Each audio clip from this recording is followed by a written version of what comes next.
നേരത്തെ ചെയ്ത ഒരു വീഡിയോയുടെ ക്ലാരിഫിക്കേഷൻ വീഡിയോ ആണ് കേട്ടോ ചെയ്യുന്നത്. സിൽക്ക് ത്രെഡ് എടുത്തിട്ടുണ്ട്. ഇനി അതിൻ്റെ ഒരറ്റം എടുത്തിട്ട് നീഡിലേക്ക് ഒന്ന് ഇൻസേർട്ട് ചെയ്ത് കൊടുക്കുവാണ്.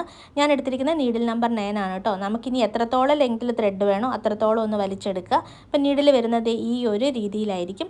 ഇനി ഈ നീഡിലിൻ്റെ തന്നെ ടിപ്പുണ്ടല്ലോ, അത് വെച്ചിട്ട് ഈ 2 ത്രെഡിലേക്കും നീഡിലൊന്ന് ഇൻസേർട്ട് ചെയ്ത് കൊടുക്കുകയാണ്. ചെറുതായിട്ടൊന്ന് ഇതുപോലെ കുത്തി കൊടുക്കുകയാണ്. അപ്പോൾ ആ ത്രെഡിലേക്ക് നീഡിൽ ചെറുതായിട്ട് പാസ് ചെയ്തിട്ടുണ്ടാവും ഈ ഒരു രീതിയിൽ. ഇനി ഈ ഒരു പോർഷനിൽ കൈ പിടിച്ചിട്ട് ഇതുപോലെ വലിച്ചു കഴിയുമ്പോൾ അവിടെ ഒരു കുഞ്ഞു നോട്ട് വരുന്നതായിരിക്കും. ഇത് കണ്ട് ഇത്രയും ചെറിയൊരു നോട്ടാണ് വന്നിരിക്കുന്നത്. ഇനി ആ എക്സ്ട്രാ വന്നിരിക്കുന്ന ത്രെഡ് ഉണ്ടല്ലോ അതങ്ങ് കട്ട് ചെയ്ത് മാറ്റുവാണ്.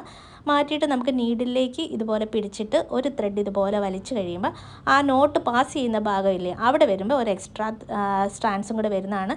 ഇങ്ങനെ നമ്മൾ ഓരോ തവണയും നോട്ട് പാസ് ചെയ്യുമ്പോൾ ഓരോരോ സ്ട്രാൻഡ്സ് എക്സ്ട്രാ വരും. അപ്പോൾ ഈ ഒരു രീതിയിൽ ഒരു 12 സ്ട്രാൻഡ്സ് 16 സ്ട്രാൻഡ്സ് ഒക്കെ നമുക്ക് ഈസി ആയിട്ട് എടുക്കാൻ പറ്റും. ഇത് ആപ്ലിക്കബിൾ ആയിട്ട് വരുന്നത് നീഡിൽ നമ്പർ 9 വരെ പറ്റുള്ളൂ കേട്ടോ. പിന്നെ ഇതല്ലാതെയും പല മെത്തേഡിലുള്ള നീഡിൽ ഇതുപോലെ കോർക്കുന്നത് ഞാൻ വീഡിയോസ് ഇട്ടിട്ടുണ്ട്. അപ്പോൾ ഇതുപോലെ നമുക്ക് ആവശ്യത്തിനുള്ള ത്രെഡ് എടുക്കുക. അതിനുശേഷം അത് കട്ട് ചെയ്ത് നോട്ട് ചെയ്താൽ വർക്ക് ചെയ്യാനുള്ള ത്രെഡ് റെഡിയാകുന്നതാണ്.